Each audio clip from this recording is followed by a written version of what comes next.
pemimpin hari ini tuh kayaknya roadmap-nya nggak jelas. Jadi santri itu hanya sebagai jualan Jargon saja. jargon saja.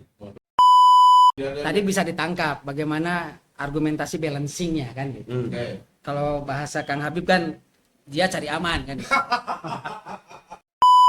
Enggak, gini Oke, Pak. oke. Stop lah jangan. Ya, ya, udah kita stop. Saya bilang gini saja. Saya akan mengatakan begini. Tapi Tadi jangan dari merendahkan ya, marwah Tasik juga. enggak.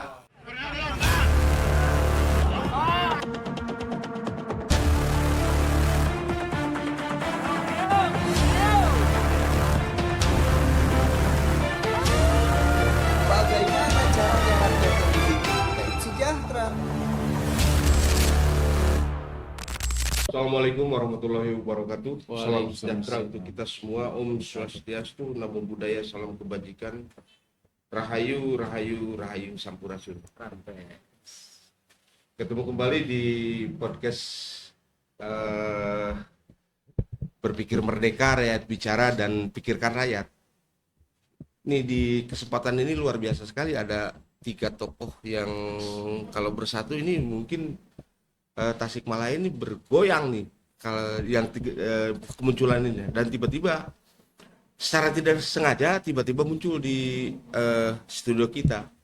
Ya sekalian aja kita ambil buah pikirnya yang memang sangat luar biasa sekali melihat tentang persoalan kepemerintahan sekarang nih Kang. Tapi sebelumnya saya akan memperkenalkan dulu salah satu tokoh kita, Kang Asep Nurjaini. Sampurasun. Aktivis ya. Iya. Terus ini aktivis yang bermutasi menjadi dulu itu jadi DPR ya, di DPR ya. Iya, 2 periode lah. 2 periode ya di DPR. Terus yang satunya lagi ini seorang aktivis yang luar biasa sekali, Kang Ajigan Habib, dan bermutasi sebagai pimpinan pesantren sekarang ya Kang. Assalamualaikum warahmatullahi wabarakatuh. Waalaikumsalam. Nah, ini menarik nih. Cerno, Ini cerno. yang satunya lagi Agi Sutisna. Nah, dia bermutasi sebagai birokrat. Nah, ngomong-ngomong berbicara tentang pemerintahan yang ada di Tasikmalaya lah. Kita ngomongkan Tasikmalaya. Nanti kita berkembang berbicara kabupaten dan kota. Ini khusus untuk Tasikmalaya aja. Ya dihadapkan pada persoalan yang memang sekarang itu serba ambigu ya. Saya lihat gitu. Di sisi lain ada efisiensi, di sisi lain pembangunan harus jalan. Nah, sebagai insan-insan ya pemerhati, aktivis lah, mantan aktivis yang memang sampai sekarang pun juga masih berkiprah di dunia keaktivitasannya. Kira-kira yang bisa di konsep lah ya, atau sejatinya atau selayaknya ketika pemerintahan di era sekarang ini harus seperti apa nih, Kang Asnur? Ya, seyoginya harus seperti visi misi yang mereka tampilkan. Ruhnya kan di situ.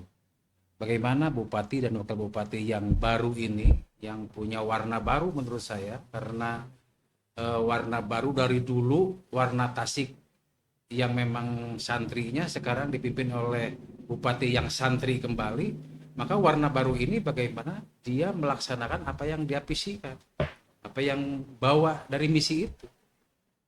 Ketika mereka menjauhi visi misi yang mereka sampaikan kepada kita, maka ini akan. Tapi kan kadang-kadang itu tidak berbanding lurus, Kang. Artinya visi tinggal misi, misi tinggal misi. Ketika dihadapkan pada persoalan yang memang sekarang, ya katakanlah dari segi yang memang untuk menopang visi dan misi itu kan harus ada hal-hal yang sifatnya konkret. Taruh misalkan budget atau dana gitu.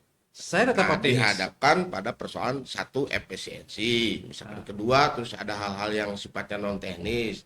Di sisi lain ada juga kalau boleh dibilang sisa-sisa yang kemarin. Nah visinya kan pasti akan berbeda. Saya terlepas dari itu ya, karena kami ini ya di sisi lain sebagai masyarakat, di sisi lain juga sebagai akademisi, maka melihat masih tetap optimis dengan kepemimpinan yang baru ini bisa menjalankan visi misi tersebut. Kang Dengar, gimana Kang? Kalau Ini kayaknya selancar-selancar saja ngomongnya Kang. ya, wajar saja. Beliau ini kan Diterikang dari, ininya. dari ulat ke kupu-kupu dan sekarang dari kupu-kupu berubahnya tidak tahu kemana. Jenis kelaminnya belum tentu. Kalau saya sih begini ya, ini nggak usah melihat bukan apa. Jadi pemimpin hari ini tuh kayaknya roadmap-nya nggak jelas. Jadi santri itu hanya sebagai jualan Jargon saja. jargon saja. Dan dia tidak tahu sebetulnya santri itu apa sih. Padahal dia itu santri, tapi dia nggak ngerti santri itu apa. Apa tuh, Kang? Ya santri itu kan harusnya seorang santri itu kalau bahasa kitabnya sudah jelas lah satrul aurat dan segala macam. Ini kan orotnya juga tidak ditutup-tutup gitu, terbuka semua gitu. Nah makanya yang namanya pemimpin itu, kalau saya berpikir gini, kalau teori kepemimpinan itu kan harus jelas. Minimal dia menguasai tentang bagaimana manajemen konflik. Nah konflik ini juga tidak selesai. Bagi dirinya saja tidak selesai secara konflik. Apalagi secara roadmap. Makanya pemerintah ini kan dia harus paham bahwa membangun pemerintah itu harus konstitusional. Nih kemana nih? Kota apa kabupaten? Nah semua, Oh iya. mau kota mau kabupaten, tidak ada arah yang jelas. Roadmapnya menurut saya tidak jelas. Bupati ini roadmapnya gimana, wali kota roadmapnya apa, nggak jelas. Jadi justru yang lebih besar perannya adalah orang-orang yang berada di sekitarnya itu. Nah, itu dia. Ini yang masalah. Nah, Fokus kenapa kita pemimpin itu harus tegas dan komprehensif? Dia tidak bisa itu sekarang. Karena apa? Ya, kalau Profesor Gonggong mengatakan kan orang bisa hebat itu karena ada yang ditakuti. Nah, persoalannya mereka takutnya siapa gitu yang ditakutinya apa kan tidak jelas ini loh. Yang namanya kan gini, yang namanya konsep pemerintahan itu pasti pada awal konsepnya adalah membangun masyarakat. Baik itu masyarakat, tapi persoalannya kan sekarang banyak yang mengataskan masyarakat dan rakyat. DPR sudah jelas secara konstitusi wakil rakyat, dia sudah mengalami bagaimana mewakili rakyat. Sekarang itu banyak DPR swasta yang mengatasnamakan rakyat juga tidak jelas. Kayak begini, yang namanya contoh di kota kemarin, rotasi yang di kota eselon 2 itu. Nah ini kan masalah. Kalau melihat dari tata kelola pemerintahan, yang namanya di dalam ilmu pemerintahan, administrasi negara dan segala macam, pejabat itu kan ada dasarnya. Ada dulu yang disebut dengan kapalamas ya, nanti bisa dibahas oleh Pak Aris. Kapasitas, kapabilitas, lama, masa jabatan dan segala macam. Bukan berdasarkan kepentingan pemimpin. Apalagi bukan kepentingan orang di sekitar pemimpin gitu loh. Nah ini yang bahaya. Oh. Kan bahaya. Ada orang-orang yang membisikkan orang dalam tapi tidak berdasarkan kapasitasnya. Membangunnya itu hanya persoalan like and dislike, Betul. kedekatan emosional gitu. Tadi menarik tuh. Oke. Poinnya sudah saya tahu. Tadi yang menarik itu yang Anwar Tunggu kalau tidak salah. Amerika takut sama ini, sama ini. Indonesia mah tidak ada yang ditakuti. Iya, Malahan Tuhan itu aja nggak sekalipun. Iya. Hari ini kan seorang bupati kota Kabupaten Tasikmalaya, dia basicnya dari santri, basicnya dari pesantren. Tapi kan sumpahnya tetap aja pasti demi Allah, tapi tetap tidak dilakukan gitu loh. Ya persoalannya kan ini kok santri selalu dibawa-bawa menjadi objek. Lalu objek mana yang ke santri, buktinya kemarin kiainya aja dilanggar gitu, ada 40 kiai dilaporin itu. Mas santri itu harus ta'diman wa takriman kan itu kepada kiai itu, apapun bentuknya kan. Oke, bicara tentang itu birokrat nih yang Birokrat. Nah, makanya kan Ya. itu kalau dalam segi melihat santri. Kalau birokrasi kan lain lagi, Pak. Tapi minimal begini. Mau santri, mau preman yang menjadi pemimpin atau siapapun, babi sekalipun, negara ini punya konstitusi. Dan konstitusi itu dibangun berdasarkan konsep daripada bernegara. Siapapun pemimpinnya, Rakyat itu adalah pimpinan tertinggi. sepakat. Itu aja. Sepakat. Dan pasti itu menjadi alibi semua pemimpin. Walaupun implementasinya tidak begitu. Bener tuh. Kang Gis. Bener tuh Kang Gis. Ya birokrat. Ya harus ditanya dong birokratnya, kan dia pelaku. Bener. Kalau kita kan di belakang. Iya, Nah, benar, kita kan hanya benar. melihat-lihat saja kan begitu. Tapi yang merasakan kan kita.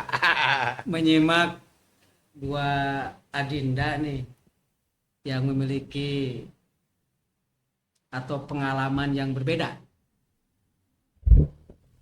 Kalau Asep Nurjaini kan mengalami di pemerintah dengan kapasitas sebagai legislatif, sebagai legislator, sehingga ya gayanya seperti tadi. Ya jangan-jangan dia mewakili rakyat miskin, misalkan rakyat pengen mobil, Dipakai. rakyat pengen rumah, jangan-jangan gitu. No?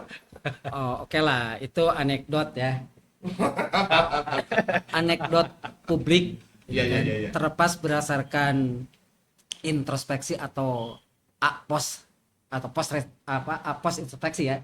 Itu masing-masing lah. Oke, paham. Karena Pak Asep mengalami di dunia bebas sebagai rakyat dan mengalami di dunia sebagai wakil rakyat. Sehingga tadi bisa ditangkap bagaimana argumentasi balancingnya kan gitu. Oke. Kalau bahasa Kang Habib kan dia cari aman kan. Benar. Aman dari Satpol PP maksudnya. Benar. Berarti ini dunia bebas. Berarti ketika masuk ini tidak bebas dong. Ya dia masih punya angan-angan, masih punya keinginan, masih punya harapan kan gitu. Oke. Kalau dikatakan bebas tidak bebas ya masih abu-abu lah kan, gitu. Beda dengan Adinda yang satu Habib. Ya, dia masih dalam relnya sebagai aktivis yang memiliki idealis kan gitu. Tidak perlu diulang, tidak perlu diulas bagaimana tadi pembukaannya. Oh iya. Masih santer, masih kuat dan saya senang. Dan memang harus ada Masih bersyukur Adinda Habib masih dalam tracknya sebagai aktivis yang berada di barisan masyarakat kan gitu. Ya, Nanti karena rakyat tidak kita punya lebih posisi apapun. lebih bahas ke dalam mungkin nanti bagaimana perspektif ke depan dari dua orang ini. Nah itu. Maksudnya kita- Tapi yang menarik dari dua-duanya ini ada yang sama. Langkah mengawali ungkapannya mengatakan visi, mengatakan misi kan gitu ya. Karena memang itu yang harus jadi patokan. Kebetulan khusus Kabupaten Tasikmalaya ini masa transisi dari visi yang dibuat 25 tahun yang lalu dengan RPJMD-nya dan sekarang adalah masa akhir dari 2020 ke tahun 2025 ada perubahan visi pembangunan secara makro. Tetapi untuk di Kabupaten Tasikmalaya dari masa transisi itu masih memiliki substansi yang sama. Apa itu? Apa tuh? Satu, masih tetap mengedepankan religius Islami. Iya. Tetap itu. Yang kedua, tujuannya adalah mensejahterakan masyarakat. Kan gitu ya. Nanti Adinda Habib bisa membahas kesinambungan antara religius Islami dengan tujuan mensejahterakan masyarakat. Tetapi bagi saya secara pribadi mengiyakan pendapat dari Adinda Asep Nurjaini dan Adinda Habib bahwa birokrat apakah itu eksekutif atau legislatif berjalan bergerak melaksanakan roda pembangunannya tentu mengacu kepada visi. Kan gitu ya. Sekalipun kalau saya kaji lebih dalam lagi tidak sinkron juga. Ini kan kita negara Republik Indonesia. Negara Kesatuan Republik Indonesia dengan sumber undang-undang satu, dengan sumber peraturan regulasi satu dalam arti mengacu ke pusat. Seharusnya visi pusat, visi provinsi, visi kabupaten ada keterkaitan, ada sinergisitas. Silakan aja amati, kaji visi pusat, visi provinsi, kabupaten. Adakah Berarti kesinambungan kalau saya- atau tidak? kalau saya ekstrim sebelum gitu, penistaan religius gitu. Makanya nih, saya sesimpel saja. Mari kita bayangkan karena kita ikut merasakan waktu zaman Orde Baru dengan sentralistiknya. Dari pusatnya hitam ke bawahnya hitam. Dari pusatnya merah ke bawahnya merah kan gitu. Kalau sekarang setelah ada otonomi daerah, perubahan sistem dari sentralisasi ke desentralisasi kan gitu ya. Dari bawahnya dari atasnya apa ke bawahnya apa. Sehingga wajar terjadi sebuah dinamika kan gitu ya. Perbedaan sasaran atau cara antara perspektif pusat, provinsi dan kabupaten. Tapi saya pengen sempitkan. Terlalu jauh kita bahas nasional, terlalu jauh kita bahas provinsi, kita akan bahas di daerah lingkup di mana kita hidup saja kan gitu. Oke, saya garis bawahi tadi tidak terkesan bahwa visi misi antara pusat dengan daerah terkesan barusan itu saya menangkap itu terkesan tidak ada kesesuaian yang saya tangkap. Ya, Kan Kenapa? gini. Gimana tuh? Kalau Kan- saya kan begini. Jadi saya ingatkan, frame-nya di Orde Baru. iya, di Orde Baru seperti itu. Kalau gini sekarang ini kan orang itu banyak menipu. Religius Islami itu sebetulnya secara konsep belum jelas. Kalau saya ekstrim mengatakan sebagai pelaku saya di bidang keagamaan misalnya, ini kan ada penistaan religius. Konsepnya religius Islami ternyata dia religius itu. Islaminya di mana? Wong pemerintah ini tadi sudah dikatakan tidak boleh keluar dari konsep konstitusi hari ini. Jadi apa sih gunanya religius Islami? Bentar dulu Kak. Di kota kan secara konstitusi itu udah jelas tuh ada tuh produk produk Perda Hmm, yang di dalamnya itu berbicara tadi sebetulnya. tata nilai. Nah, Perda tata nilai. Nah, ada pertanyaan besar ketika berbicara tentang kota ya, ketika berbicara tentang Perda tata nilai itu kan nilai, Hmm, nilai value, tiba-tiba diperdakan. Ini kan jadi ambigu. Yang harus diperdakan ketika diperdakan itu kan harus kebendaan lah, katakan seperti itu. Nah, ini nilai yang diperdakan menurut Kan gini. Yang namanya Konstitusi kebijakan, loh, Pak. yang namanya kebijakan secara konstitusi. Satu kebijakan itu kan harus objeknya pasti semua. betul dari mulai Iya. bangun tidur atau Semua kan Iya, masyarakat. sampai Nggak bisa yang tidak setuju asal misalnya gini, ini untuk khusus untuk orang Islam, ini nggak bisa. ya Artinya kan ini produk perda yang menurut saya tidak berdasarkan kepada konstitusi. Hanya berdasarkan kepada pesanan-pesanan meninabob. Waktu itu kan saya tahu kok awalnya meninabobokan orang-orang Ya, yang kelompok lah. kelompok satu lah yang Ya, begitu kan gitu sehingga di ini. Tapi kan mereka tidak berpikir tentang negara ini secara konstitusional. Nggak berarti bisa. Perda itu hapuskan. Hapus dong.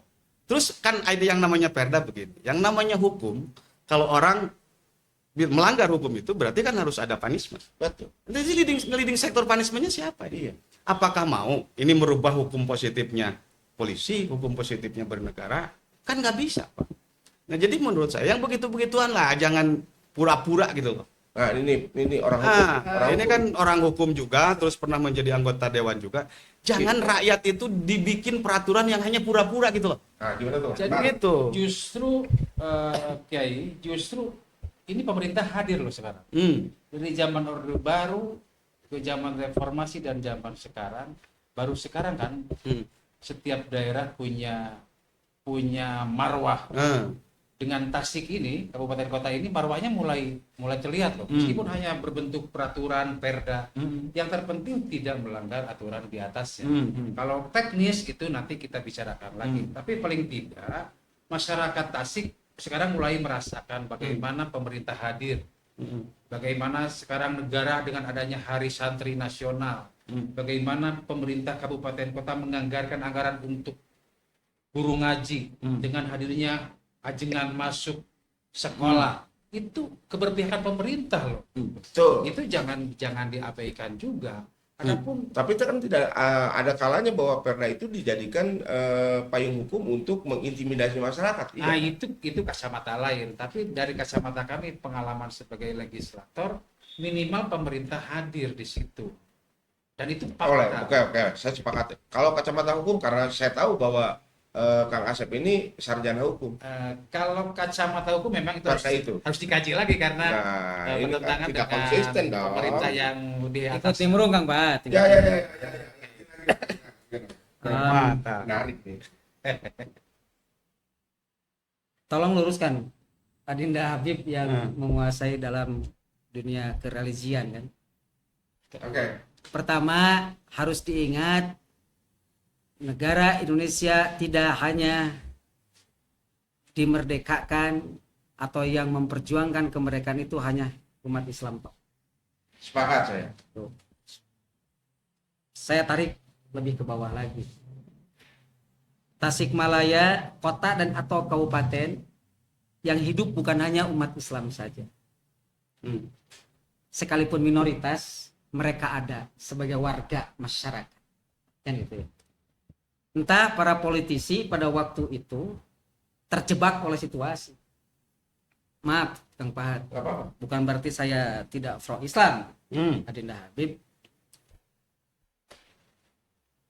Dengan satu kalimat yang pertama atau bahkan dianggap utama, religius Islami, apakah tidak abai atau mengabaikan Hmm. peran dan keberadaan masyarakat di luar Islam? Itu satu. Ya, Kang Asep, Kang Habib mungkin enjoy, euforia dengan ada religius Islaminya, merasa diakui. Tapi kalau saya lebih berpikir bagaimana orang yang di luar Islam. Maaf, Oh, bukan saya enjoy. anti Islam. Saya enjoy, saya mah. Saya bukan anti Islam ya. Tapi ini Saya berbicara pakai. pemerintah yang harus melayani, menaungi semua warga masyarakat dengan latar belakang dan atau keyakinannya. Hmm. Yang kedua, kalaupun iya oke, karena sudah dibuat regulasi atau menjadi visi bahwa religius Islami bagian dari viral atau viranti sebagai pijakan untuk membangun. Tadi sudah disampaikan oleh Pak Habib.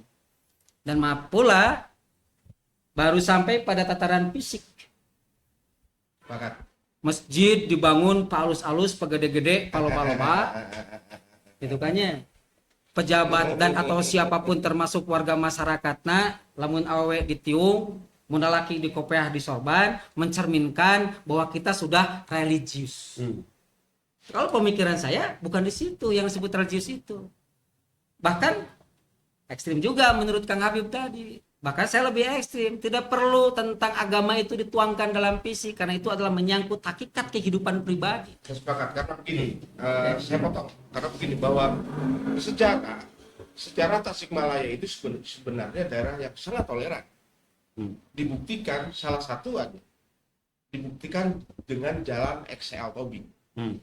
XL Tobing itu kan orang Kristen. Iya. Tapi kenapa di Tasikmalaya itu sampai diabadikan kepada jalan, dan itu pengabadian yang luar biasa.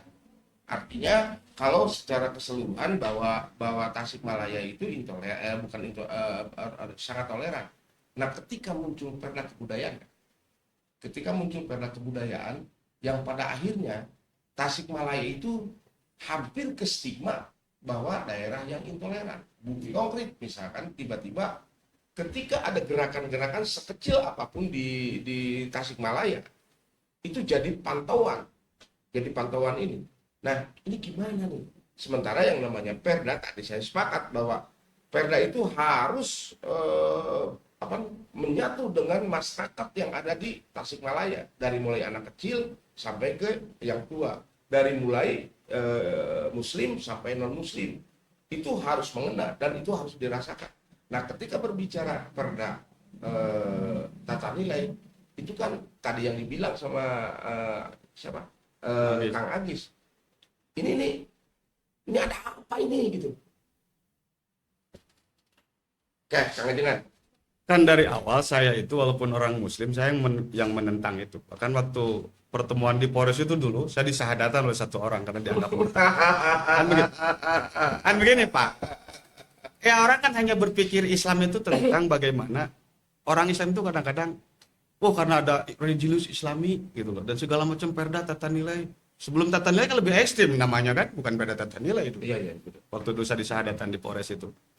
Nah, Perda syariah kalau gitu. perda syariah waktu zaman Pak Sarif. Ya, coba kan ini kan kita ini dipakai dagangan oleh orang kan gitu. Yang sebetulnya dia tidak ngerti Islam ini apa. Kalau kita ngomong toleransi, kan kita sudah jelas. Fal ya'budu rabb hadzal bait alladzi at'amahum min ju'i wa amanahum min khauf. Itu rakyat itu tidak butuh banyak. Kalau yang beragama, dia butuh beribadah itu dengan tenang. Lalu setelah itu bagaimana perutnya kenyang.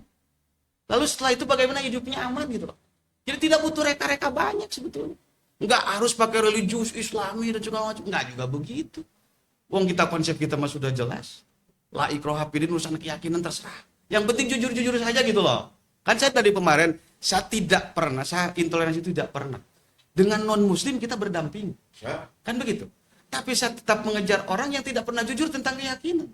Kalau sudah jujur, saya NU, saya Muhammadiyah, saya Persis, aman kita kok ngopi bareng dan segala macam. Bahkan yang non muslim di Tasik banyak yang kita ngopi bersama-sama. Karena kejujuran itu. Soal keyakinan harus jujur itu. Jangan Nilai berarti ya. nilainya di situ. Mohon maaf, yang namanya nilai keyakinan adalah kejujuran mengakui Ya, keyakinan. sepakat. Nah persoalannya hari ini orang tidak jujur, banyak yang tidak jujur. Malahan kan perda ini menyasar Jujurnya kan hanya di KTP gitu loh. KTP-nya Islam tapi pelakunya tidak, kan gitu loh. Tapi kan di Muslim tapi non mukmin kan begitu. Oh. Nah ini kan sesuatu hal yang tidak bisa dipisahkan antara Muslim, Islam, Muslim, mukmin. Kalau Islam, Muslim harus mukmin dong, gitu loh. Nah persoalannya kita ini kan tahapan seperti itu. Tapi minimal seorang pemimpin itu kan membangun masyarakat itu tidak, maksud saya tidak harus banyak. Fal ya'budu rabb hadzal bait alladzi at'amahum min ju'i wa amanahum min khauf. Mereka tenang beribadah dengan berdasarkan keyakinan masing-masing, tidak berdasarkan dengan paksaan, tapi perutnya juga kenyang, tapi dia pemerintah harus hadir dalam bagaimana membuat masyarakat aman dan nyaman. Seperti itu. Selesai. Nyambung Kang Pak. Ini luar biasa ini. Jadi Selesai gitu loh. bagi siapapun, nah, termasuk kita di sini, apalagi pemerintah kan, Iya, jangan membicarakan tentang keyakinan. keyakinan. Karena itu adalah miliknya Milik masing-masing. masing-masing. Kan gitu. Hmm. Yang kedua, jangan pula regulasi itu masuk kepada Kepentingan. kalau bahasa Kang Habib itu syariat. Cari. Karena itu punya cara masing-masing. Nah, kita agar tidak kemana-mana ya. Kalau persepsi saya, Kang Habib, pemerintah hadir kepada warga masyarakat di tengah kebinekaan itu, bagaimana pemerintah mampu memberikan ketentraman, kenyamanan, keamanan melaksanakan ibadahnya masing-masing. Dan yang lebih penting adalah bagaimana pemerintah memfasilitasi, Nah. memberikan fasilitas untuk mereka bisa beribadah. Masalah mereka ibadahnya kalau di Islam pakai kunut tidak pakai kunut, Urusan lihat. urusan Yang ibadahnya lain. kan gitu. Ya. Dan apalagi bicara lebih jauh, sekali lagi kalau pemikiran saya Kang Habib, ya marilah siapapun yang berada di pemerintahan dari pusat sampai daerah jangan sekali-kali masuk kepada ranah yang sifatnya teknis. tapi Dan itu akan justru sensitif. Pak Agis, Akan lebih baik pemerintah berfokus kepada hadir untuk memfasilitasi, memberikan kenyamanan mereka untuk beribadah, melengkapi sarana peribadatannya kan gitu ya. Saya cukup di situ. Biarkan mereka berpikir dan bergerak, beraktivitas, beribadah sesuai dengan caranya masing-masing kan gitu. Ya justru Itu kan kalau begini menurut Pak saya, Agis, Pak. mohon kalau saya harus motong kan. Iya, iya. Kadang-kadang kita itu melebihi Tuhan. Kan gitu loh. Orang kok banyak orang yang merasa lebih dari Tuhan, dari Allah gitu.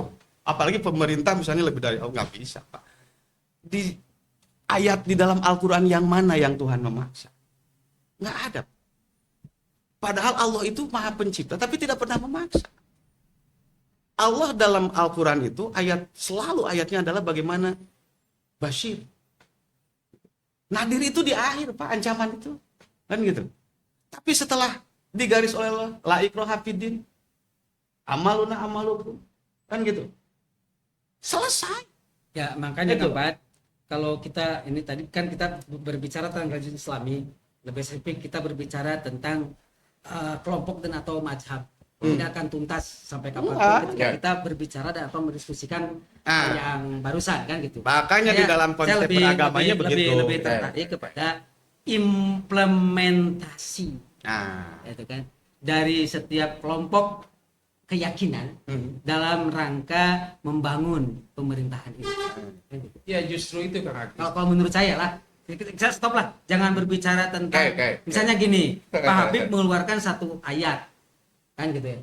Kami masing-masing punya tafsir, pasti bisa berbeda. Maka disitulah potensi untuk kita menjadi yang tidak baik lah kesananya. Iya, Makanya Kang Kang Asep. Habib, Kang Asep, kalau berkenan nih Kang Paat, stop, kita tidak terlalu dalam berbicara ke hal itu. Kalau mau dan kalau sepakat, pemerintah di level manapun jangan mengatur masuk kepada hal yang sifatnya teknis setiap keyakinan. Bahwa kewajiban pemerintah itu hadir untuk memberikan kenyamanan dan memfasilitasi tempat peribadatan. aman. Aman kalau begitu. Silakan. Justru itu saya kira tujuan dari sahabat-sahabat tadi, kawan-kawan tadi itu sama sebenarnya muaranya. Justru kami satu bagian kecil dulu dari perancang itu, justru semangatnya sama. Di situ tidak ada penyampingan agama lain karena ada religiusnya. Kalau Islaminya itu kan marwah tasik, kita harus punya marwah loh di Indonesia ini gitu. Jangan lupa bahwa Indonesia itu merdeka mayoritas itu oleh keterlibatan para kiai. Saya potong lagi. Nah, ruh itulah yang kami bagian sampaikan di daripada situ. pelaku. Tahun 2020 ketika RPJMD awal perpindahan kota kabupaten menentukan misi awal untuk 25 tahun ke depan. Iya. Itu waktu zaman Pak Tetap. almarhum Pak Tatak. Kenapa muncul religius Islami? Kan itu ya. Saya ikut di dalamnya perdebatan tentang perda tersebut Iya, atau ikut, menjadi betul. visi Sama kita. tersebut. Maka kata saya tadi terjebak.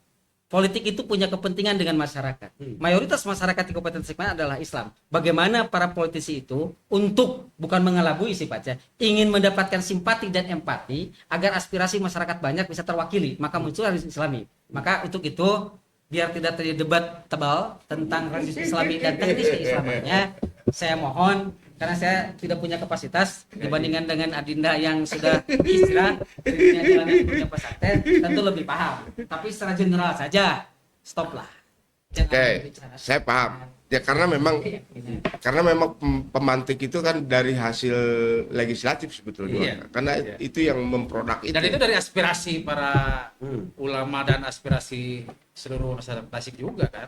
Ya, Itu kan. tidak menyeluruh lah. Tapi ya tadi itu kekuatan muatan politiknya itu kental yang pada akhirnya ya seperti ini. Ya tinggal nantinya ketika kita memang ini ada hal-hal yang memang kurang atau katakanlah ya tidak ini ya perlu dikaji ulang mungkin ya. Iya kan menuju Artinya- hasil kajian kan tidak ujuk-ujuk muncul kan. Saya yakin, Pak. Perguruan tinggi, Saya tahu background orang pesantren, ini. pengusaha dan Pak sebagainya. Asep backgroundnya pesantren. Pak Habib pesantren. Kan itu ya. Kalau saya kan dalam dinamikanya di luar Ya, pesantren. Pak. gini Oke, Pak.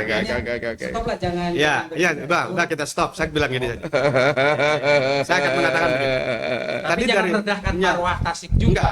Kalau soal marwah Kita kan punya gitu marwah. kan marwah itu Enggak, tidak kalau berbicara berdasarkan tentang maaf Kang, kalau berbicara marwah itu lebih kuat bahwa Tasik itu kota kredit kalau Kota kalau santri, saya tidak sepakat dengan Pak. betul. Tasik di Tapi kota jangan santri. sampai santri itu menjadi kamuflase. kalau Kan? saya lebih sepakat Kan? kota pesantren gitu. ketimbang Tapi santri. ketika di dalamnya implementasi itu tidak santri gitu. Oh, maksudnya kan itu. Karena santri ini identik dengan pesantren, pesantren identik dengan agama, agama identik dengan Islam. Islam. Nah, gitu. Maksud saya begini. Jadi jangan sampai kita terjebak dan terbuai hanya persoalan baju saja. Sepakat. Gitu loh. Ini kan kita dinabobokan oleh orang yang mentang-mentang sok Islami, kalau bahasa agamanya gulu berlebihan dalam berislam. Lalu ketika saya pakai peci, ketika saya pakai sarung, saya pakai sopan, oh kiai, nggak begitu juga, gitu loh. Kan ini soal fashion. Jadi jangan kita ini kadang-kadang terjebak dengan fashion itu. Nah itu dia. Makanya Tasik hari ini kita banyak para ustadz di Tasik, bukan ajengan ya, tahu catat. Ajengan itu adalah marwah Tasik, kiai itu marwah Tasik. Ayo nama loba ustadz. Nah ini yang tidak paham tentang bagaimana sebetulnya budaya Islam yang berada di Tasikmalaya, sehingga mereka kehilangan arah. Patronisasi pesantren di Tasik itu kita harus paham semua. Ada Cipasung, ada Miftahul Huda, gitu loh. Bahru Ulum, Suryalaya. ya, Suryalaya, yang sumbernya Sudah dulu dari Mama Sujaing semua. Hari ini mereka Iya, iya. kiblatnya kemana? Nah, arahnya ini sudah jauh. Karena kita harus dipahami, kita melupakan tentang fondasi beragama dan bernegara. Oke, poinnya sudah kita tangkap. Hah? Poinnya sudah kita tangkap. Artinya memang apapun alasannya itu bahwa masa lalu itu atau sejarah itu sampai kapanpun itu sebagai cerminan Pandora kan gitu. Tetap harus berkiblat ke sana. Ini nih yang menarik lagi nih, masuk lagi ke persoalan ini. Dua wilayah ini kan pimpinannya itu relatif masih baru nih. Relatif masih baru. Walaupun misalkan di kabupaten itu sebetulnya mah pindah step saja dari wakil ke bupati katakanlah seperti itu. Tapi pada intinya itu baru. Dengan kondisi yang seperti sekarang, kita pilih nih kota dengan kondisi seperti ini, dengan keambiguannya yang seperti ini, termasuk kabupaten, misalkan dengan kejadian-kejadian yang ya kita harus membuka mata bahwa persoalan-persoalan itu muncul. Kira-kira ya karena saya yakin kawan-kawan yang di sini itu kan konseptor. Di sisi lain aktivis-aktivis yang memang punya visi dan punya misi secara pribadi-pribadi. Nah, kita kaitkan dengan kira-kira harus seperti apa di kabupaten? Kan gini. Dengan apa? Saya dulu ya. Ya, siap. Gini kan Pak. Kita ini tidak ada yang baik, tidak ada yang buruk. Semua punya kebaikan, tapi semua punya keburukan. Sepakat saya. Nah persoalannya hari ini membangun pemerintahan itu semua berdasarkan dendam pribadi-pribadi. Kan gitu Pak. Kontestasi pilkada itu biasa. Kenapa menjadi budaya, menjadi kontestasi selamanya gitu. Padahal kontestasi itu selesai dong.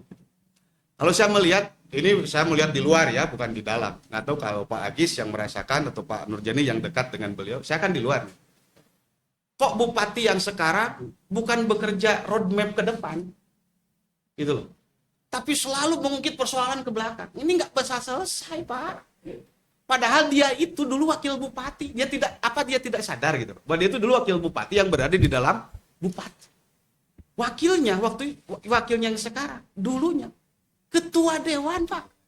Artinya anggaran yang kemarin, kegiatan yang kemarin, apapun yang dilakukan oleh bupati kemarin disepakati oleh pimpinan dewan yang sekarang jadi wakil bupati, disetujui oleh wakil bupati yang sekarang jadi bupati. Kalau saya melihat ini orang bodoh apa gila gitu. Masa yang dia lakukan dia celak sendiri? Kan, nah maksudnya begini. Tapi kan tidak dicela seluruhnya kan. Ya maksudnya ya begitu. Tapi kan juga tidak begitu, harusnya dia punya roadmap ke depan. Kan begini Pak, dalam apa membawa kendaraan itu kaca depan itu paling besar daripada kaca spion. Gitu loh. Boleh melihat kaca spion, tapi jangan kaca spion terus, nanti nabrak juga dong. Sebagai Pandora ya. Sebagai Pandora. Apalagi dia juga pelaku di situ. Saya tidak melihat konsep perubahan di kota misalnya yang menjadi tagline wali kota kemarin sebagai perubahan, yang dirubah itu kan hanya kadis-kadis saja kan. Kalau perubahan yang lain tidak ada. Itu Ada pun, perubahan lari kan. ya misalnya kalau yang kemarin wali kotanya tidak bisa futsal, yang sekarang futsal kan begitu, atau lari. Hanya itu kan, itu perubahan-perubahan yang menurut saya tidak perlu gitu. Oke lah kan begitu. Kabupaten misalnya saya bukan berarti subjektif, enggak. Kalau kita melihat objektif pemerintahan, yuk kekurangan yang ke depan, yang jelek kita tinggalkan, yang baik kita ambil. Kan gitu. Kaidah usul pikirnya sudah jelas. Kan begitu. Latatrukulu jangan dibuang semua juga, ada yang baiknya. Kayak tadi misalnya konsep, yang menurut baru ada kok yang baiknya. Karena setiap orang pasti punya sisi kelebihan dan sisi kekurangan. Ya. Maksud saya bagaimana kita ke depan itu kalau menjadi pemimpin harus komprehensif gitu loh. Saya sebagai aktivis wajar-wajar saja. Ketika dia benar pun akan saya salahkan kalau tidak ada orang yang menyalahkan. Kenapa? Bukan konsepnya yang salah, tapi minimal saya mengingatkan bahwa kamu itu tidak boleh merasa benar sendiri gitu. Sama kan wajar. Kalau Pak Agis nggak boleh, dia harus taat ada ASN. Poinnya sudah tangkap. Nanti kita gongnya Nah. tadi. Kang Asnur melihat ini gimana? Yang tadi di persamaan. Artinya ketika seorang pemimpin menyadari bahwa ada sesuatu yang salah, mas harus dibiarkan kan. Dan ini Bupati Pak Cecep ini kan menyadari ketika sekarang loh, ternyata ada yang harus dikoreksi, ada kesalahan. Masa itu harus dibiarkan? Bukan berarti memperbaiki itu dendam ke bupati yang lama, tidak berarti begitu juga. Jangan terlalu dangkal berpikirnya.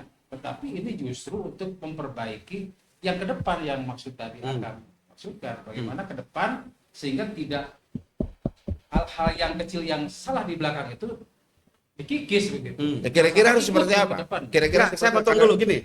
Maksud saya begitu. Enggak, yang namanya perbaikan pemerintah bukan konsep perbaikan tukang. Bukan konsep perbaikan tukang servis gitu. Yang ini rusak diperbaiki, enggak. Yang konsep perbaikan pemerintah itu harus berdasarkan konstitusi, Pak. Karena dia melakukan itu berdasarkan keputusan kebijakan yang juga berdasarkan aturan dan konstitusi. Kan begitu. Kayak misalnya contoh, ada satu pekerjaan, oh ini jelek dipotong, enggak bisa. Itu kan persoalannya itu karena dia sudah melakukan itu dan tidak bisa begitu. Ada aturannya gitu. Beda dengan tukang servis TV. Oh ini rusak, perbaiki gitu. Bukan itu maksud saya. Kan gitu. Oke. Ada pertanyaan yang menarik sebetulnya, Pak. Saya sepakat itu. Tapi kan ada juga nih gaya-gaya yang tiba-tiba di tengah-tengah itu dipotong kayak misalkan KDM. Nah, diperuntukkan taruh dalam apa namanya? Dalam rancangan itu diperuntukkan jalan. Tapi tiba-tiba ketika di jalan ketika dia ke jalan tiba-tiba ada jembatan katakanlah atau ada rumah yang tadinya diperuntukkan untuk jalan tiba-tiba dialokasikan ke rumah. Nah, itu juga jadi masalah kalau memang selalu berpegang pada konstitusi. Karena yang saya tahu penganggaran sekarang itu tahun mundur ya Kang ya. Ini gimana nih Kang? Ya kan itu salah dalam konsep pemerintahan itu. Oke. Salah. Karena anggaran itu bukan kayak gini. Pemerintah itu kan membuat RAPBD itu bukan seperti kita membuat cash flow perusahaan yang duitnya belum ada. Tapi duitnya sudah ada. Artinya setiap nomenklatur dari mulai CPCL nomenklatur itu kan sudah ditentukan di dewan, diketuk palu menjadi kesepakatan dalam bentuk paripurna dan itu tidak bisa. Kalau keluar dari itu berarti kan melanggar dong secara administrasi. One prestasi mungkin. One prestasi. Walaupun misalnya kan perubahan-perubahan itu kayak addendum dan segala macam kan ada aturannya, Pak. Tidak hanya karena ini jalan ke sini ternyata ada di sini. Nggak bisa, Pak. Itu bukan milik sendiri kok. Kalau seorang raja mungkin dulu bisa saja. Tapi ini kan Kalau pemerintah. itu KDM itu seperti raja dong. Ya bisa-bisa dia mengaku seperti raja. Kalau saya melihat KDM secara pribadi saya. Kalau melihat konsep konstitusi, KDM tidak konstitusional. Ya. Gitu. Tidak menurut saya. Jadi masyarakat yang jadi ini ya. Ya, kan masyarakat juga tidak semua. Jadi jangan begini. Tapi Kang, masyarakat ini kan sekarang tuh mendambakan pimpinan-pimpinan yang seperti itu. Sepertinya melihat dari netizen dan sebagainya, walaupun tadi kata Akang bahwa itu inkonstitusi, katakanlah seperti itu. Tapi masyarakat itu mendambakan yang memang ya karakter masyarakat kita kan begitu kan. Pengen pek tewewe gitu. Ya gini Pak, sukroh wal istiqodoh itu saya tidak percaya 100%. Oke. Kabar netizen. Karena dulu ketika zaman Nabi Isa alaihissalam kan begitu. Selama 571 tahun sebelum Nabi Muhammad lahir, Maryam itu, Isa itu adalah anaknya Allah, bukan anak Maryam. Tapi ketika kanjeng Nabi Muhammad lahir bahwa Isa itu anak Maryam. Itu Pak, 350 tahun. Jadi saya tidak percaya surah wal istiqodoh. Kenapa? Ini kan tidak konseptual sebetulnya. Artinya waktu nanti akan menjawab. Waktu ya akan menjawab. Poinnya sudah dapat. Ini Kang, ini menarik Kang, pembicaraan tadi.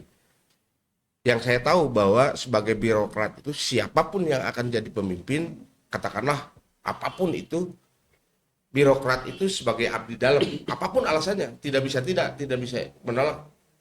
Dengan konsep-konsep sekarang pergantian kepemimpinan itu ada istilahnya sekarang itu tadi muncul like dislike gimana kan? Dan itu pasti merasakan di birokrat itu pasti merasakan. Ini dulunya ke sini tiba-tiba tadi itu berpikirnya dendam dan sebagainya, itu kan kategori itu kan. Saya menyimak yang disampaikan oleh Rida Habib ya. Ada 2 level pemerintahan. Level provinsi dan level kabupaten kota. Kalau provinsi yang dekat-dekat saja. Dari Pak Aher ke Ridwan Kamil, dari Ridwan Kamil ke Pak Deddy Mulyadi. Kalau berbicara dari sisi cara dan karakter kan gitu ya, nampak berbeda. Kalau dari Pak Aher ke Ridwan Kamil, ada ayam kok. Seakan-akan kemarin melaksanakan misalnya bangunan jalan 10 kilo, besoknya 5 kilo karena belum sampai kan gitu. Kalau Pak Deddy Mulyadi tadi disampaikan cek dina kuduna nyieun jalan kalah nyieun imah kan gitu. Yang disangka perbedaan gaya dan cara, yang kata Pak Habib tadi tidak pangkuh karena rencana, karena mungkin rencana dibuat tidak baik kan gitu. Saya tidak akan memperdalam itu, tapi sebagai ilustrasi saja. Masuk juga ke kabupaten atau kota. Saya masuk di kabupaten saja. Habib, Kang Asep masih ingat bagaimana masa transisi perpindahan kepemimpinan dari Pak Sulyana ke Pak Tatang, dari Pak Tatang ke Pak UU, dari Pak UU ke Pak Ade, dan sekarang dari Pak Ade ke Pak Cecep. Publik banyak tafsir, banyak persepsi. Mungkin estafet pemerintahan dari 1, 2 ke 3 ini transisinya tanpa ada yang tadi disebutkan keberpihakan, dendam atau apapun. Itu hak dan wajar saja masyarakat punya persepsi seperti itu. Tapi saya lebih melihat kepada sisi program pembangunan. Ada kontinuitas kah? Ada sustainable kah? Itu kan ya. Pembangunan dari fase ke fase, dari generasi ke generasi. Nah, ini kalau saya mau mengkritisi, kalau berbicara konsep dan sistem pembangunan, rasanya lebih terukur dan struktur ketika zaman Orde Baru. Dengan GBHN sebagai pengurusnya, actionnya repelita. Jelas, 5 tahun ya kan. Setelah Orde Reformasi kan, masing-masing pemerintah, provinsi daerah punya keinginan dengan kewenangan otonominya, kan gitu ya. Sehingga ada kewajaran dan keharusan setiap pemimpin mengekspresikan program ide gagasannya atas dasar situasi, kondisi dan kebutuhan masyarakat. Nah, masuk ke yang terakhir, tadi disinggung, janganlah menjadi pemimpin yang dendam, janganlah menjadi pemimpin melihat masa lalu, tapi harus melihat masa depan. Kalau saya melihat ada kesinambungan. Kalau berawal dari pembicaraan awal, lihat dari visinya. Visi Pak Ade Sugianto lah katakan, dengan visi Pak Cecep Nurul Yakin, kok tidak jauh berbeda. Nah, tinggal bagaimana kita melihat, menilai dan bahkan mungkin dapat merasakan tindakannya, actionnya kan gitu. Nah, lari ketika berbicara tindakan dan action tersurat, terdokumentasi dalam program. Kan itu ya. Nah, ini yang paling penting. Apakah program yang disusun, dibuat dan dikomunikasikan itu udah sesuai dengan realita, keadaan dan kebutuhan masyarakat atau belum? Kan? Nah, di situ aja. Ya, poin-poinnya sekarang. Poin-poin. Tapi ada satu yang belum dijawab sebetulnya, Mas. Tadi dibilang bahwa itu bukan rahasia umum lagi ketika misalkan ada pemimpin yang berkontestasi tiba-tiba sudah menjadi ada hal-hal yang sifatnya non teknis, khususnya ke wilayah birokrat yang berdampak ke wilayah birokrat. Karena apapun alasannya birokrat, walaupun di dalam undang-undang bahwa birokrat atau ASN katakanlah seperti itu dilarang untuk berpolitik dan sebagainya, tapi kan kenyataan di lapangan itu ada. Dan karena berbicara tentang individu dan sebagainya itu hak-hak politik, cuma tidak bisa mengkonsolidasikan secara massal. Tapi kan itu hanya lain saja, di belakang kan belum tentu. Dan itu kan menyisakan, Kang. Artinya menyisakan ketika pemimpin yang terpilih itu pasti dia itu akan melihat like dislike juga itu akan muncul. Nah, kira-kira di kabupaten ini Mas, ini jangan bukan yang kedua ya, bukan yang kedua narasumber. Ini khusus nih ke birokrat. Itu terasa enggak? Saya mau nanya dulu. Boleh pakai testimoni nasional, boleh pakai testimoni regional dalam artian level provinsi, apalagi tingkat kabupaten. Minta saya tunjukkan. Dalam event politik, adakah yang namanya birokrat atau ASN netral benar? Nggak ada. Netral? Enggak. Jadi kalau memang jawabannya tidak ada dan atau tidak menemukan ada ASN di level manapun dalam event politik netral, sesungguhnya netral kan gitu ya. Kita tinggal berbicara tentang regulasi. Jangankan ASN, penyelenggaranya juga nggak netral pemilih. Berarti wajar. Ya, artinya kan yang dicurigakan sekarang itu Maaf belum nggak. Ini luar biasa. Jangankan ASN, penyelenggaraan juga tidak netral. Wajar, wajar Ketika proporsional. yang semestinya seharusnya bersikap netral, fakta empiris tidak netral, kan itu berarti ada faktor X yang harus kita gali, kan gitu ya, yang harus kita cari tahu. Enggak, lamun soal netral mah Pak kita mulai nu netral kan dia dampak apa Agis ke birokrasi ketika maksudnya berpolitik kita gitu. maksudnya eta. Apakah Pak Agis terdampak enggak setelah ya pergantian gitu. pemimpin itu kan makanya begitu. katakan. Cuma kalau tadi mah kan belak-belakan kalau saya agak disebut agak Dan kalau disebutkan. terdampak itu wajar. Wajar. Kan setiap orang punya konsekuensi kan. Profesional itu konsekuensi. Konsekuensi. Hidup itu harus ada pilihan. Ah gitu. Ini nakalnya dua sahabat. Tapi kan tidak bagus ketika Oke, saya berbicara jawab. tentang Saya ini jawab. bahwa apapun alasannya ketika misalkan siapapun pemimpinnya dikembalikan lagi bahwa yang namanya birokrat itu abdi dalam ada di atas telunjuk pemimpin. Ya. Nah, ketika berbicara telunjuk pemimpin mau tidak mau kan like dislike itu harus tidak ada. Kalau memang bagus, artinya harus the right man on the right place. Misalkan begitu. Pertanyaan lagi saya. Mohon dijawab juga dengan jujur atas data dengan fakta. Kalau tadi kan pertanyaan pertama keberpihakan ASN kepada Siapapun lah gitu. siapapun yang akan jadi pemimpin. Itu kan bukan jadi pemimpin pada event-event politik. Jawabannya tidak ada. Nah, sekarang mohon jawab dengan jujur. ASN atau birokrat apakah mengabdi kepada yang seperti disampaikan Kang Pak sebagai abdi dalam, berarti ngabdi ka dalemna, mun ayeuna berarti ngabdi ka pemimpinna, mun kabupaten berarti ngabdi kabupatenna, Iya, betul. atau ngabdi ke masyarakat. Nah, ya menurut saya lucu dari dulu. Saya katakan begini. Jadi ASN itu kadang-kadang birokrasi dalam posisi yang terjepit, Pak.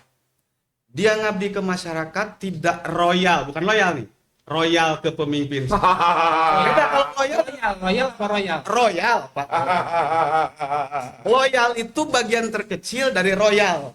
Oh, ya. Kalaupun tidak loyal, tapi kalau royal ke pemimpin aman juga sebetulnya, Pak. Kebanyakan yang begitu kan? Saya tangkap Kan poin. begitu kan? Saya tangkap poin. Sekarang dia posisinya di mana? Birokrasi ini menurut saya ini harus diluruskan oleh para pemimpin hari ini supaya mereka bekerja dengan aman dan nyaman. Jadi ketika dia mengabdi ke masyarakat, tidak mengabdi kepada dalamnya, dia akan konsekuensi ini akan pindah, Pak. Atau minimal dia non-job gitu. Banyak orang yang punya pemikiran yang hebat tiba-tiba jadi staf ahli. Staf ahli itu kelihatan keren, padahal itu staf ahli itu adalah bagaimana pejabat parkir gitu loh, kan begitu. Jadi simpan di tempat parkir, Pak. Nah, itu kan tidak bagus. Nah, itu tidak bagus, maksud saya kan begini. Makanya tadi saya bilang di pejabat itu harus BKD ini harus memahami. Makanya pemimpin itu harus berdasarkan tadi saya bilang. Kalau dulu zaman Orde Baru saya masih ingat, kalau birokrasi di BKD itu setiap rotasi mutasi jabatan itu ada landasan yang namanya kapalamas. Kapasitas, kapabilitas, lama jabatan dan masa jabatan. Masa jabatan. Gitu loh. Terus sekarang ada open bidding. Hah? Ada yang sistem merit system. Kan tidak jelas mau open biddingnya kayak apa. Kan open bidding itu ini harusnya kemana sih? Apa sih yang ditanya pejabat ketika open bidding? Apa pertanyaannya begini? Kamu mau bayar berapa ke saya? Apa itu open bidding? Kan kita tidak tahu pertanyaan open biddingnya di mana. Oke, kan. Ini harus transparan gitu loh Oke, open bidding. karena saya paham lah. Ah. Ini ingin menggali saya kan. Bapak jadi staf ahli atau jadi naon tayin apa gitu? Royal dan loyal, Loyal. dalam memberikan pengabdian, gitu kan ya. Hmm. Saya bisa mengklaim diri Hmm. tidak masuk pada kategori yang royal Hmm. karena saya tidak punya kemampuan untuk itu. Tapi kalau Loyal. loyal itu adalah prinsip hidup saya, Nah. siapapun pemimpinnya. Iya. Tetapi bukan ngabdi kepada pemimpin. Nah. Saya adalah mengabdi kepada masyarakat dengan tusi yang saya Nah. miliki. Hmm. Saya tantang juga Kang Pak. Kang Habib, Kang Asep, bagian dari teman hidup yang mampu mempotret kehidupan saya ketika saya di jalanan, ketika saya masuk ASN sebagai guru, dan ketika hari ini saya sebagai struktural atau di birokrasi kan ya. Ya silakan. Apakah Ya. saya menggunakan rumus royal Ah. atau loyal kan? Ya? Loyal. Kan begini Pak, buktinya kan begini. Ada beberapa orang yang di bawah secara kapasitas. Saya tahu kapasitasnya di bawah dia. Iya, Bahkan secara umur di bawah dia. jauh. Nah, kan gitu. Terus ketika jadi PNS di bawah dia. Tapi ternyata harus ingat Pak, loyal itu kalah dengan royal Pak. Ya kembali kepada si pemimpin itu sendiri. Makanya yang harus diluruskan di sini saya tadi bilang itu. bagaimana pemimpin itu menempatkan birokrasi berdasarkan kapasitas, kapabilitas dan kemampuan yang dia miliki, bukan berdasarkan dia suka atau tidak suka, like and dislike, atau bahkan pesanan dari sang ibu, tanda gitu kan. Ibu itu patut dihargai, ibu itu patut dihormati, tapi urusan pemerintahan Oh, jadi nggak boleh dibawa-bawa dong. Oke, poinnya. Masalah. Poinnya sudah ketangkap, dari poin ini sudah ketangkap, poin ini sudah ketangkap, poin ini sudah ketangkap, dan saya yakin penonton pikirkan rakyat juga bisa menangkap kemana ini arahnya. Closing dengan 3 menit. Closing 3 terakhir. menit. Jangan terlalu lama. Sebagai manusia, jangan menuntut kesempurnaan. Oke, sepakat. Tuntutlah perlakuan. Yang penting dia melakukan dulu, itu perbaikan, tapi jangan menuntut kesempurnaan. Itu saja. Kalau saya sederhana, saya tadi sudah mengatakan bahwa cacian seorang pembenci yang mengingatkan kepada kebaikan lebih baik daripada buayan seorang kekasih yang menjerumusan kita ke dalam ketidakjelasan. Bukti cinta kita kan ya. Bukti cinta. Jadi pemerintah itu harus memahami siapa yang membisikkan, apa yang dia bisikan, dan dia harus menangkap. Tidak semua orang harus didengar, tapi tidak semua orang harus diikuti. Oke, mantap, Kang. Bekerjalah sesuai dengan kapasitas dan kapabilitasnya. Tidak perlu mengabdi kepada siapa yang memberi jabatan, tetapi ngabdilah kepada masyarakat. Keren. Yes. Luar biasa. Ternyata saya masih belum kehilangan idealisme seorang Oke, Agus. luar biasa. Nah, ini kan sebetulnya ketika kita mengundang teman-teman ini kan saya paham bahwa teman-teman ini 3 orang ini satu gerbong aktivis, tapi setelah beres masuk ke wilayah masing-masing yang memang ya ternyata memang energi itu masih ada. Dan mudah-mudahan energi ini ditangkap oleh pemimpin siapapun yang mendengar ini itu sebagai vitamin, sebagai bagaimana caranya bermasyarakat, bernegara, dan berbangsa. Ketemu lagi di channel Pikirkan Rakyat dengan persoalan yang berbeda tentunya. Assalamualaikum warahmatullahi wabarakatuh.